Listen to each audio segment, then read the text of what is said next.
Salam sejahtera kepada Dr. Wada dan rakan-rakan sekalian. Hari ini kami kumpulan 17 akan membentang hasil kajian kami. Pembentangan kami akan bermula dengan tunjukkan slide mengenai bahagian demografi responden secara ringkas. Berdasarkan hasil kajian bahagian A, amalan pengambilan ubat atau penawar berasaskan bahan semula jadi sepanjang wabak COVID-19 adalah kurang diamalkan dalam kalangan penduduk Malaysia, iaitu merangkumi sebanyak 70%.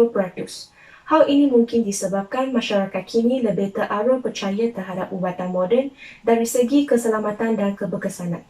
Namun begitu, masih terdapat segelintir masyarakat berminat dan tertarik dengan produk semula jadi. Jenis bahan semula jadi yang popular digunakan sepanjang wabak COVID ialah madu, lemon dan halia. Selain daripada contoh bahan yang diberikan, responden juga mengambil bahan yang lain seperti kurma, spirulina dan colostrum dengan tujuannya untuk menjaga kesihatan secara umum, menguatkan imuniti daya tahan badan dan mencegah penyakit COVID. Masyarakat percaya bahawa pengambilan penawar semula jadi akan memberi kesan-kesan yang baik dan tidak mempunyai sebarang kesan sampingan seketika pengambilan. Oleh itu, mereka mengambil bahan-bahan tradisional ini sepanjang 14 hari bagi mencegah penyakit COVID-19 dan pada keadaan tertentu sahaja seperti keadaan letih melalui cara minuman. Minta Bakar dan saya akan meneruskan dengan pembentangan yang seterusnya. Berikut merupakan graf mengenai skala tahap pengetahuan am masyarakat Malaysia berkenaan ubat atau penawar berasaskan bahan semula jadi. Skala purata keseluruhan bagi soalan selidik ini adalah pada tahap sederhana dengan jumlah 5.22 dan hal ini menunjukkan bahawa setengah daripada masyarakat Malaysia masih tidak mengetahui manfaat ubatan atau penawar berasaskan semula jadi. Ini berkemungkinan bahawa mereka lebih cenderung dengan penggunaan ubatan konvensional berbanding tradisional. Berdasarkan graf berikut, kita dapat lihat bahawa soalan 7 dan 8 mendapat skala purata tertinggi berbanding soalan lain iaitu 5.967 dan 6.133. Hal ini menunjukkan bahawa masyarakat sedar akan kepentingan merujuk kepada doktor atau pengamal perubatan sebelum mengambil sebarang produk hasilan semula jadi. Hal ini adalah untuk memastikan kesesuaiannya dengan diri individu tersebut dan kesan sampingan yang mungkin berlaku selepas pengambilan ubatan herba atau penawar semula jadi. Seterusnya, soalan yang mendapat skala purata terendah adalah soalan 1 dengan nilai skala 4.533. Hal ini menunjukkan bahawa tahap pengetahuan masyarakat tentang risiko penggunaan bahan herba adalah kurang menyeluruh, di mana sebahagian responden kurang bersetuju bahawa penggunaan ubatan tradisional mengandungi risiko disebabkan tumbuhan herba adalah dihasilkan secara semula jadi dan telah diamalkan sejak lama turun-temurun. Namun begitu, dengan ketiadaan kajian yang saintifik dilakukan, kita tidak boleh benar-benar mempercayai bahawa ubatan herba tersebut adalah selamat untuk digunakan. Nama saya Nadatul Aisyah binti Abdul Aziz. Saya akan meneruskan penerangan bagi bahagian C.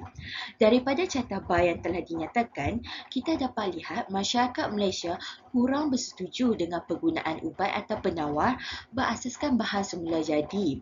Hal ini dapat disokong dengan hasil skala purata keseluruhan sebanyak 4.144. Kita dapat lihat soalan 2 dan soalan nombor 3 mendapat skala purata yang paling terendah.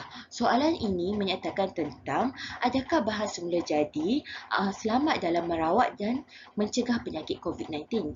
Manakala soalan 13, 14 dan 15 iaitu menyatakan tentang dakwaan melampau dan bukti yang tidak kukuh mendapat perolehan skala purata yang paling tertinggi. Hal ini menunjukkan terdapat berkaitan di antara soalan nombor 2, 3 dan soalan nombor 13, 14 dan 15. Ini menunjukkan masyarakat Malaysia kurang mempercayai tentang keberkesanan ubatan berasaskan bahan semula jadi oleh kerana dakwaan melampau oleh pengeluar produk yang tidak bertanggungjawab. Assalamualaikum dan selamat sejahtera. Saya Zamirul Adlisham bin Zulkifli.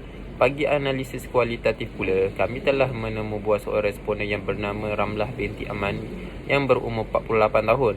Responden sudah pun berkahwin dan mempunyai 5 cahaya mata serta menetap di Kuala Lumpur.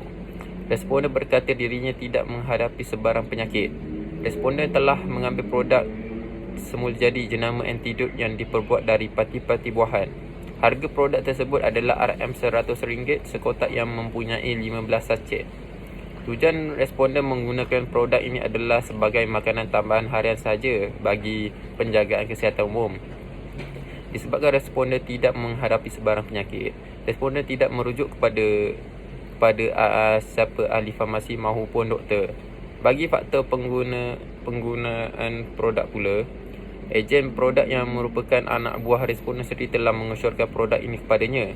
Responden telah menggunakan produk ini selama 8 bulan dan telah memberikan kesan yang positif terhadap badan. Antaranya seperti matanya lebih menjadi cerah dan juga badan menjadi lebih cergas. Faktor harga produk bukanlah faktor utama pembelian produk ini, tetapi ia adalah keberkesanan produk tersebut terhadap seseorang. Sumber maklumat mengenai produk antidot adalah daripada anak buahnya sendiri, iaitu ejen produk dan juga media sosial seperti Facebook. Secara kesimpulannya, kami mendapati bahawa rakyat Malaysia masih kurang mengamalkan penggunaan produk berasaskan bahan semula jadi dan kurang menyedari kebaikannya kepada kesihatan kita jika kita patuh kepada nasihat-nasihat Kementerian Kesihatan Malaysia untuk mengelakkan kesan sampingan. Kajian saintifik terhadap ubat tradisional perlu ditingkatkan pada masa yang akan datang untuk lebih memahami produk berasaskan bahan semula jadi. Baik, cadangan-cadangan kumpulan kami adalah pertama sekali, ibu bapa harus memperkenalkan ubat berasaskan bahan semula jadi kepada kanak-kanak sejak kecil lagi. Kedua, hospital dan klinik boleh menghidangkan gula-gula yang diperbuat daripada bahan semula jadi di kaunter atau di tempat menunggu. Ketiga, Kementerian Kesihatan Malaysia harus senaraikan jenis-jenis bahan semula jadi yang tidak kompatibel dengan ubatan moden. Dan akhir sekali, pihak berkuasa boleh mengadakan ceramah atau kursus dan mempromosikan produk berasaskan hasil semula jadi di seluruh Malaysia.